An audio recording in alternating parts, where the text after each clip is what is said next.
Para o Neymar. Stavo sperando Neymar na proroga.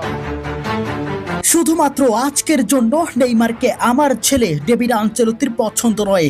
মূলত জাপানের বিপক্ষে খেলার পরিকল্পনায় প্রথম থেকে ছিলেন না নেইমার। কার্লো আনচেলত্তি বলেন, আমার সহকারী কোচ নেইমারকে পরবর্তী ম্যাচের জন্য তৈরি করার চেষ্টা করছে, তাই তাকে আজকের ম্যাচে মাঠে দেখা যায়নি। বিস্তারিত রিপোর্টে। টানটান উত্তেজনার ম্যাচে শেষ পর্যন্ত জাপানকে হারালো ব্রাজিল। 2-1 গোলের জয়ে রাউন্ড অফ 16-তে পা দিল 5 বারের বিশ্ব চ্যাম্পিয়নরা।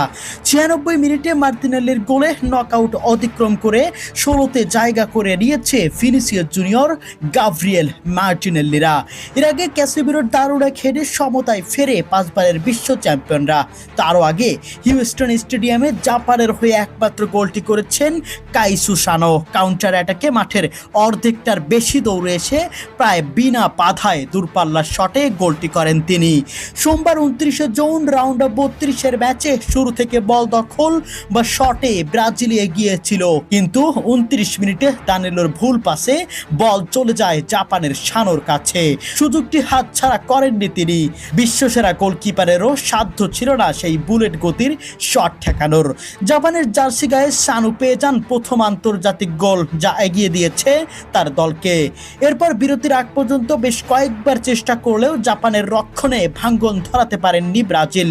এমত অবস্থায় দ্বিতীয়ার্ধে ব্রাজিলকে আরও বেশি আক্রমণাত্মক হয়ে উঠতে হবে, অন্যথায় বড় বিপদে পড়তে পারে সেলেসাওরা। অবশ্য বলের দখল পুরোপুরি ব্রাজিলের। প্রায় 68% সময় বল নিজেদের নিয়ন্ত্রণে রেখেছিল তারা, কিন্তু জাপান ডিফেন্স দেয়াল হয়ে দাঁড়িয়েছিল এবং শেষ পর্যন্ত ক্যাসিমিরোর গোলে 1-1 সমতায় ফেরে ব্রাজিল।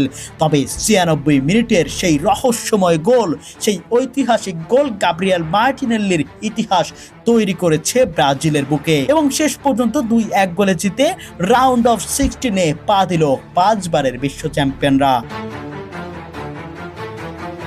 তবে ম্যাচ শেষে ম্যাচ কনফারেন্সে কার্লো আনচেলত্তিকে নেইমার প্রসঙ্গে প্রশ্ন করায় কার্লো আনচেলত্তি বলেন, এই ম্যাচে নেইমার থেকে গাব্রিয়েল মার্টিনেল্লি আমাদের বেশি প্রয়োজন ছিল বলে মনে করেছি, তাই আমার ছেলে ডেভিড আনচেলত্তি এবং আমি নেইমারকে না নামিয়ে গাব্রিয়েল মার্টিনেল্লিকে নামিয়েছিলাম, যার ফলাফল আপনারা মাঠেই দেখেছেন। প্রিয় দর্শক, আপনাদের কাছে কি মনে হয় নেইমার থেকে গাব্রিয়েল মার্টিনেল্লিকে মাঠে নামানোটা কতটুকু গুরুত্বপূর্ণ এবং এফেক্টিভ বলে মনে হয়েছে? কমেন্ট বক্সে অবশ্যই আপনাদের মন্তব্য জানিয়ে যাবেন।